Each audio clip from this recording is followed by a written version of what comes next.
Ayan, magprito lang tayo ng tilapia guys. Yan ang ulam natin ngayon. Ngayong hapunan. Ayan o, prito-prito. Walang iba. Sasaw lang natin yan sa toyo suka o toyo manse. Okay na yan. Huwag na tayo maghanap ng iba pa.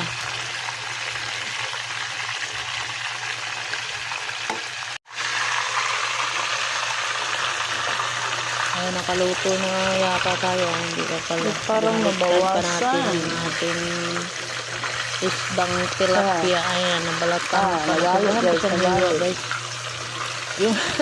Yung hiwa ko pang sabit-sabit. Kaya mahirapan tuloy tayo magbalik sa dayan. Luto na yung isa. Tanggalin na natin. Tanggalin. Katanggal. Oh. Sapinan pala natin. Nakalimutan ko maglagay ng sapin. Sapinan pa pala natin yan para kahit pa paano magbawas yung mantika dyan sa isda. Sisip-sipin yung ating ayan. Huwag nang pansinin yung kalat ko dyan.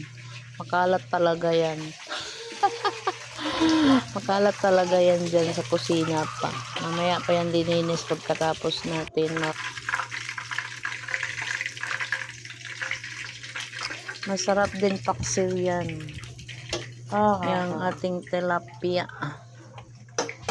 Pero lang pagsabaw, ayun lang. Ayan salang pa natin yung dalawang iyan dahil apat yan. Yung ating lulutuin na tilapia. Sarap ng guys pag prito. Gusto ko rin yung paksiw.